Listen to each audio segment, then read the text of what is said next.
Et notre invité ce matin dans la grande interview sur CNews et sur Europe 1, c'est Michel Barnier. Bonjour à vous. Bonjour Madame Ferrari. Ancien Premier ministre et député LR de Paris. Aujourd'hui se tiendront les obsèques de Quentin, ce jeune homme de 23 ans mort après avoir été lynché par des militants d'extrême gauche, proches de la jeune garde. La France insoumise, Michel Barnier, se défend de toute responsabilité dans la mort de Quentin. Elle renvoie la balle dans le camp de ce qu'elle appelle les fascistes. Est-ce qu'elle porte, à vos yeux, une responsabilité morale et politique ? La violence des mots, Madame Ferrari, elle prépare toujours la violence des actes. Et donc, moi, je pense qu'un député insoumis qui finance avec ses crédits parlementaires des assistants qui soutiennent la jeune garde, on a vu la responsabilité de cette organisation qui doit être dissoute d'ailleurs, ne peut pas s'exonérer. Alors, il faut que maintenant chacun prenne ses responsabilités. Mais ce matin... Ça veut dire qu'il doit démissionner, Michel Barnier ? Je pense qu'il doit prendre ses responsabilités. Et j'espère qu'il les prendra, comme d'autres d'ailleurs de ses compagnons de route. Maintenant, je vous dis ce matin, puisque nous parlons de Quentin qui va être enterré aujourd'hui, je crois que le moment est celui du deuil, de la dignité, de la responsabilité. J'ai été très ému par ce qu'a dit sa famille hier, et qu'elle a fait dire à toutes fins utiles à tout le monde. La mémoire de cet enfant, de ce jeune, elle appartient à tous les Français, elle n'appartient pas à tel ou tel groupuscule. Jean-Luc Mélenchon a pourtant dit « Nous ne réunirons pas nos camarades et amis de la jeune garde hier soir. Nous ne chasserons pas de nos rangs. » Raphaël Arnaud, vous comprenez un tel entêtement, Michel Barnier ? Non, je ne le comprends pas. Mais ça fait de longues années que je ne comprends plus M. Mélenchon et que plus personne ne le comprend et qu'il se comporte avec cette violence. Vous savez, je suis revenu à l'Assemblée nationale il y a quelques mois grâce aux Parisiens du 5e, du 6e et du 7e arrondissement qui m'ont élu député. J'avais déjà été député autrefois. Jamais j'ai vu une ambiance aussi dure, aussi, je dirais presque pré-insurrectionnelle. D'ailleurs, entre les groupes de l'extrême droite et ceux de l'extrême gauche, mais la violence de la haine des élus d'extrême gauche est absolument insensée. Y compris physique ? Non, elle n'est pas physique. Verbale ? Verbale, la haine, l'animosité, la haine anti-chrétien, anti-patron, anti-entrepreneur, enfin, c'est absolument antisémite quelquefois. C'est absolument insensé cette haine. Donc il faut faire très attention. Et ce qui se passe à l'Assemblée est quelquefois la résonance de ce qui se prépare dans le pays. Donc je recommande de faire attention et que tous ceux qui ne veulent pas de ces extrêmes, et notamment pas de l'extrême gauche qui a cette violence, fassent attention à ce qu'ils font. Ça veut dire, Michel Barnier, que vous appelez à un cordon sanitaire autour de la France insoumise ? J'aime pas ce mot, mais je pense qu'il faut combattre sans hésitation et avec une totale détermination ces idées. Et notamment, on voit bien à travers les propos de Mélenchon et de quelques-uns de ses amis, cette haine, je le disais, mais aussi beaucoup d'antisémitisme. Vous savez, quand on voit revenir l'antisémitisme, qu'on le voit actuellement depuis quelques années, il y a de quoi s'inquiéter. Donc il faut faire très attention. Mais concrètement, entre un bulletin RN et un bulletin LFI au second tour d'une élection, qu'est-ce que vous mettez dans l'urne, Michel Barnier ? Moi, je ne mets ni l'un ni l'autre, pour tout vous dire. Ah mais non, c'est pas possible ça. Mais je vous dis que je ne mets ni l'un ni l'autre. Mais si vous me posez la question, je vous réponds. Pour l'instant, je ne mets ni l'un ni l'autre. Donc vous votez blanc ? Je vous dis que je veux tout faire pour que ça ne se produise pas. Ni aux élections municipales, ni aux élections législatives, ni surtout aux élections présidentielles. C'est ça l'enjeu. Il faut que les Français ont droit à une autre proposition, une autre alternative. Mais tout est mis en place pour cette confrontation, RN et LFI. Non, il n'y a pas de fatalité, il n'y a pas de fatalisme, Madame Ferrari. Et donc un homme politique, il n'a pas le droit d'être fataliste, ni nostalgique d'ailleurs. Donc il faut empêcher, il faut proposer. Il ne suffit pas de dire on ne veut pas de Madame Le Pen, de M. Bardella, et on ne veut surtout pas de M. Mélenchon. À coup sûr, nous n'en voulons pas. Mais il faut faire une proposition différente, que les Français aient un espoir, une espérance, et qu'ils aient à nouveau confiance en nous, dans notre capacité peut-être de reconnaître certaines erreurs, on en a commises, et puis de proposer une alternative sérieuse pour redresser ce pays, pour réduire son déficit, pour lui redonner de l'influence en Europe et dans le monde. Vous avez parlé d'une atmosphère quasi insurrectionnelle, parfois pré-insurrectionnelle à l'Assemblée. Mathilde Panot a déclaré hier soir que son mouvement refuserait de reconnaître une éventuelle prise de pouvoir légal par les urnes du Rassemblement national. Ça veut dire quoi ? Ça veut dire que Mme Panot dit n'importe quoi et qu'elle affirme un peu, on voit bien ça dans la violence que j'évoquais à l'Assemblée nationale, ce refus de l'autre, ce refus de la discussion. C'est le contraire de ce que je pense de la politique et c'est surtout le contraire de ce qu'on doit penser de la République. Donc c'est pour ça que c'est inquiétant de la part de Mme Panot, mais c'est pas non plus comme pour M. Mélenchon la première fois que je suis en totale opposition avec elle. Michel Barnier, on est sur CNews et Europe 1, il y a une réunion ce soir à l'Élysée autour d'Emmanuel Macron pour justement étudier ces groupes d'action violents qui ont des liens avec des partis politiques. A priori, trois groupes seront dissous, 2 d'ultra-droite, un d'ultra-gauche. Est-ce que vous mettez une menace équivalente entre les groupes d'ultra-droite et les groupes d'ultra-gauche? Non, je ne connais pas le dossier de ces groupes et les raisons pour lesquelles ils vont être interdits. J'espère simplement que lorsque on les interdit vraiment. Parce que quand, quand Bruno Retailleau a fait cette proposition de dissoudre la Jeune Garde, on voit bien que pour des raisons judiciaires ou juridiques, la décision n'est pas effectivement prise. Donc il faut décider et agir. Voilà, mais je fais confiance au service de la sécurité et de la police pour dire ce qu'il y a qui justifie ces interdictions. Un dernier mot sur ces événements tragiques et les tensions que ça a créées avec les États-Unis. L'ambassadeur des États-Unis en France, Charles Kushner, ne s'est pas rendu hier à la convocation du Quai d'Orsay, c'est la deuxième fois. Il avait déjà critiqué l'action du gouvernement, l'inaction du gouvernement français face à l'antisémitisme. Là, il a dénoncé la violence de l'extrême gauche. Est-ce que vous comprenez l'hostilité de la France vis-à-vis de l'administration Trump? Monsieur Barrot a dit la France n'a aucune leçon à recevoir de l'international réactionnaire.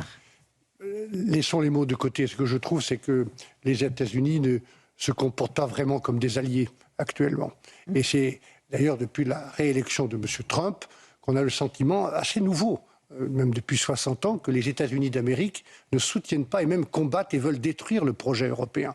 Comme d'ailleurs M. Poutine. C'est la première fois, Mme Ferry, depuis 60 ans qu'on a deux et vous êtes un ancien commissaire européen. Oui, je suis. Vous dites que les États-Unis veulent détruire le projet européen. Je reste un patriote et je suis en même temps de manière résolue pour qu'on travaille ensemble et qu'on crée une masse critique pour défendre notre indépendance européenne.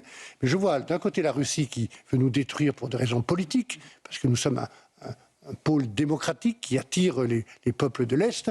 Et puis de l'autre côté, c'est cette bande de spéculateurs et de financiers qui entourent M. Trump qui veut nous détruire pour des raisons économiques, parce qu'on les gêne, parce que nous sommes un pôle de gouvernance et qui ne font pas ce qu'ils veulent en Europe. Donc on peut passer du temps à commenter l'attitude de M. Kouchner ou d'autres. La question, c'est comment on se défend, comment on se protège, comment on défend notre civilisation européenne, comment on défend nos valeurs, nos intérêts. Il faudra bien que l'Europe arrête de brandir le drapeau des droits de l'homme seulement. On doit le faire, nous sommes une communauté de droits, mais on n'est pas que ça. On a des intérêts. Et comme les Chinois, comme les Américains, comme les Russes, on doit défendre nos intérêts sans aucun état d'âme. Voilà ce que je propose.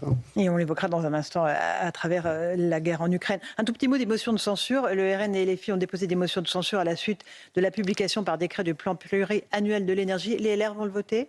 Non, voter ces motions ? On ne votera pas de motion de censure. On peut avoir des opinions très précises sur cette proposition concernant l'énergie, oui, avec le retard qui a été pris, le temps qui a été passé pour faire ce qu'il faut faire, c'est-à-dire défendre l'énergie nucléaire qu'on a laissé tomber pendant quelques temps, même si je pense, moi, personnellement, qu'on a besoin aussi de certaines énergies renouvelables, notamment le solaire. J'ai créé en Savoie l'Institut national du solaire il y a quelques années, et c'est 400 chercheurs qui nous permettent d'avoir une forme d'indépendance pour ne pas céder tout aux Chinois, aux Américains.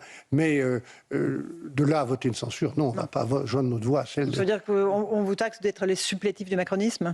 Non, nous sommes dans une opposition constructive, où on est au gouvernement aussi, on a donc des raisons de ne pas joindre nos voix. Vous savez, moi j'ai connu ça avec la censure, hein, quand M. Hollande, M. Mélenchon et Mme Le Pen ont mis leur bulletin ensemble contre moi, donc je ne vais pas joindre ma voix à ces gens. Vous avez du mal à dépasser ce cap ou ça ? Non, je ne fonctionne. Je vous l'ai dit, il ne faut pas fonctionner avec du fatalisme, notamment pas de la nostalgie, et certainement pas de la rancune. J'ai de la mémoire, Donc j'ai vu des partis politiques qui n'étaient pas à la hauteur de la situation très grave et qu'on oublie un peu. Je veux dire, plus personne ne parle du déficit de la France, plus personne. Ouais. On est quand même dans une situation où on a 3200 milliards de dettes. Et ce n'est pas responsable vis-à-vis des nouvelles générations. Donc moi je suis dans une situation politique, je suis revenu à l'Assemblée aussi pour dire, pensons d'abord à la prochaine génération plutôt qu'à la prochaine élection. Vous êtes aussi engagé dans la bataille des municipales. À Paris, vous soutenez Rachida Dati, qui est au coude à coude avec le candidat socialiste Emmanuel Grégoire dans les derniers sondages. Est-ce que vous souhaitez, au second tour, si Mme Dati risque d'être devancée par M. Grégoire, une alliance avec Sarah Knafo, avec M. Bournazel ? Est-ce que vous dites à tout le monde, mettez-vous autour d'une table et parlez ? Mais c'est à Mme Dati de dire comment elle veut rassembler. En tout cas, moi, j'observe qu'elle fait un très bon parcours. Je sais, parce que je la connais bien. On avait mené une campagne européenne ensemble il y a quelques années, qu'elle a le tempérament, qu'elle a la compétence, qu'elle a la ténacité pour créer l'alternance. Et ce qui est nécessaire à Paris, c'est l'alternance. Tout le monde attend cela. L'alternance, c'est Dati. Et c'est ça qu'il faut comprendre, même s'il y a des gens qui ne vous aiment pas toujours, qui ont des états d'âme, qui ont des sensibilités différentes. Il faut se rassembler. J'entends Mme Tafot, qui a des qualités politiques. J'entends M. Bournazel, qui est un allié, théoriquement, dire qu'ils veulent l'alternance. Il faut la faire avec Mme Dati. D'accord, mais il faut qu'elle leur tende la main aussi. Oui, Vous êtes bien d'accord. Elle leur a tendu la main, les gens s'expriment au premier tour. Il faut qu'au deuxième tour, il y ait un rassemblement le plus large possible pour créer l'alternance dont les Parisiens ont besoin. Je peux le dire comme nouveau député de Paris. Cette ville doit être plus sûre. Il y a des incidents ou des accidents ou des attaques tous les jours qui sont inadmissibles, y compris dans nos quartiers. Il y a la propreté, il y a des logements, il y a de l'activité économique. Il y a plein de choses à faire à Paris que Rachida Dati fera très bien avec son équipe. Michel Barnier, on est sur CNews et sur Europe 1. Parlons de la primaire. Comment incarner une alternative crédible à droite en partant en ordre dispersé? On a déjà vu les candidatures de Bruno Retailleau, David Lisnard, sans doute Laurent Wauquiez, peut-être de vous-même. Est-ce qu'il faut une primaire, Michel Barnier? Oui. Vous êtes gentil de me citer, mais il y a déjà beaucoup de candidats. Donc, vous ne le saurez pas? Je n'ai pas de fébrilité pour cela. Mais vous avez peut-être une envie? On a toujours envie d'être utile à son pays. Donc c'est pour ça que je suis aussi revenu à l'Assemblée nationale après avoir été Premier ministre. Mais le sujet n'est pas personnel. Si on le personnalise, on complique la situation. Aujourd'hui, c'est c'est la rencontre entre un homme et le peuple, oui, bien l'élection présidentielle. Bien sûr. Une femme. Ne l'oublions pas. Personne ne doit l'oublier. D'abord, le test des municipales. C'est un test grandeur nature de la capacité de s'unir. On verra une chose très simple dans ces municipales. C'est que si on est unis, on peut gagner. On n'est pas sûr de gagner, mais on peut gagner. Si on est divisé, on perd. Ça, c'est une règle. Okay. Et donc, il y aura un appel par la base de toutes les communes de France. Unissez-vous, tenez-vous bien, mettez-vous ensemble.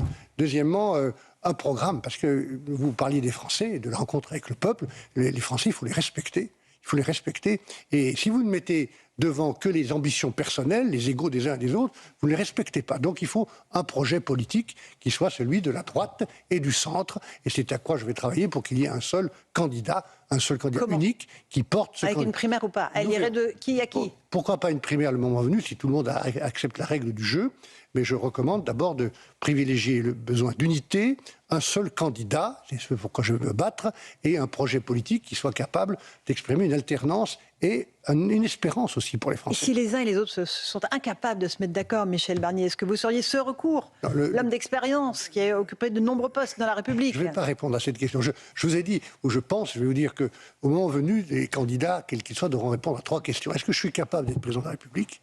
Une question importante pour respecter les gens. Est-ce qu'on est capable, c'est pas n'importe quoi, d'être président de la République? 2, est-ce que j'ai le bon projet pour redresser ce pays? Pas seulement pour s'opposer à Mme Le Pen ou Bardella ou à Mélenchon, pour entraîner et incarner le redressement du pays et le rassemblement du pays.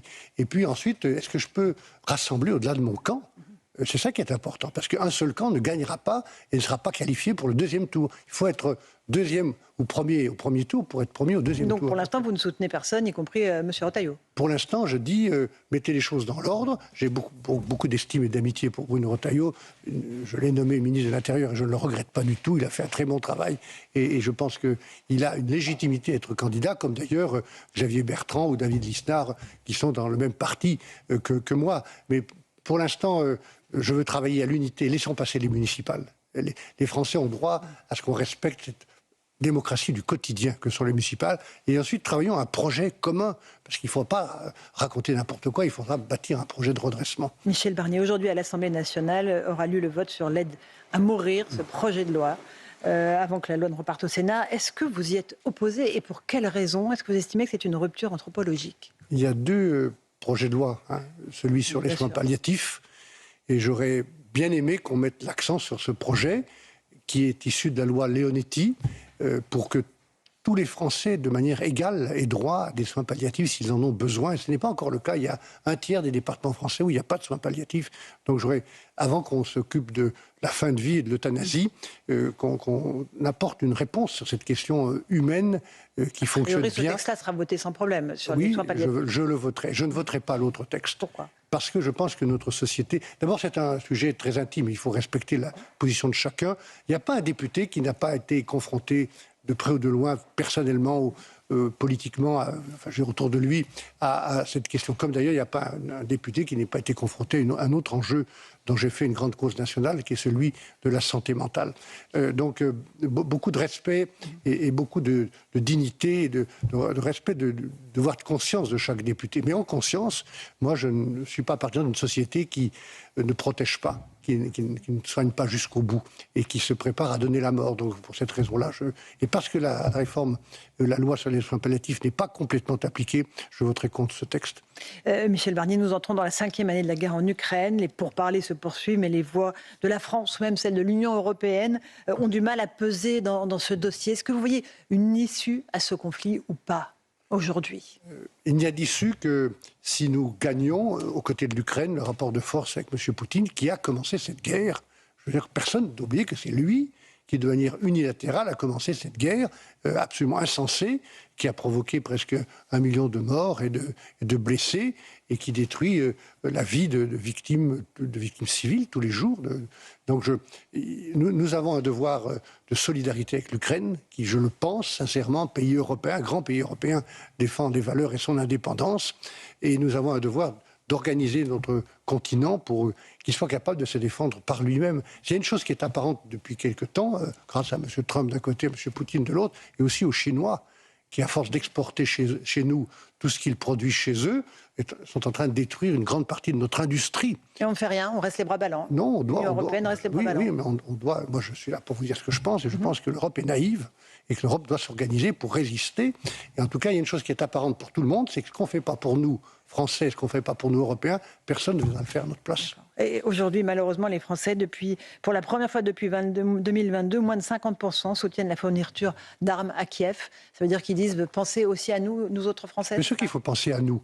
Mais penser à nous, c'est aussi penser à notre sécurité, à la sécurité de notre continent. Si on se replie sur nos frontières nationales, dans une vision nationaliste, comme celle de Mme Le Pen, M. Bardella ou de M. Mélenchon, qui sont d'ailleurs sur les mêmes positions anti-européennes et nationalistes, on est foutu. Tout seul, on est foutu. Dans le monde d'aujourd'hui, si je vous le dis un peu sommairement ou simplement, dans le monde d'aujourd'hui, face aux grands empires qui se réorganisent et qui ne demandent la permission à personne, qui défendent leurs intérêts au mépris de tout le droit international, si on n'est pas ensemble pour créer une masse critique, pour se faire respecter et défendre nos intérêts, on est foutu. Michel Barnier, terminons sur une note positive. Vous étiez hier en Savoie, très beau département. Je vous le confirme. Le flambeau des Jeux d'hiver a été transmis à la France par l'Italie, car c'est en 2030 que se tiendront les prochains Jeux d'hiver. Chacun en mémoire, évidemment, ceux de 92, dont vous avez été l'artisan avec Jean-Claude Killy.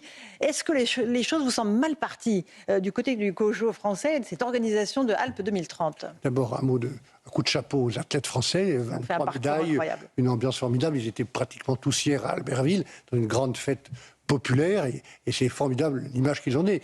Sans oublier derrière eux les athlètes qui sont sur le podium ou qui n'y sont pas, ils sont égaux dans l'effort. Tous ceux qui les entourent, l'équipe de France, un grand coup de chapeau. Un grand coup de chapeau à l'Italie qui a bien organisé les Jeux. Formidable. J'étais d'ailleurs à Vérone pour la cérémonie de clôture. Et puis nous avons cette responsabilité que la France a à nouveau, après 92, 35 ans après les Jeux de Paris qui ont été également très bien organisés par Tony Estanguet et ses équipes. Nous avons l'occasion d'organiser ces Jeux. C'est toujours compliqué des Jeux, ça je peux vous le dire. Oui. Il y a toujours des turbulences, des ajustements. On va y arriver. Les choses sont bien parties, il n'y a pas de temps perdu. Les travaux sont lancés avec des structures qui ont été organisées pour cela. Le comité d'organisation est présidé par Edgar Gros-Piron, en qui j'ai confiance. Vous allez le conseiller, vous allez vous impliquer un peu plus dans cette organisation ? Je suis déjà membre du bureau exécutif à titre personnel. On m'a demandé d'être à titre bénévole aussi membre de ce bureau exécutif, et parce que j'étais Premier ministre et que j'ai relancé ce dossier, parce que j'ai, avec Jean-Claude Killy, vous l'avez rappelé, eu cet honneur d'organiser les Jeux de 92 d'Albertville. Je vais les aider, oui, je vais les aider parce que il faut qu'on place ces Jeux au-dessus de nos ambitions, de nos querelles, des problèmes politiques. Les Jeux, on l'a bien vu à Paris, un moment de fierté, mais aussi une belle démonstration que ce pays vaut qu'on se batte pour lui. La France est un pays qui a tellement de potentiel, d'énergie positive partout. Je vais chaque semaine dans une région de province. Je serai en Auvergne et à Royan cette semaine. J'étais en Côte-d'Armor, en Ille-et-Vilaine la semaine dernière. Il y a partout des agriculteurs qui se battent malgré les normes, malgré les difficultés, des entrepreneurs, des associations. Ce pays vaut le coup qu'on se batte pour lui. Merci beaucoup Michel Barnier d'être venu ce matin dans la grande interview sur CNews et sur Europe 1. Bonne journée.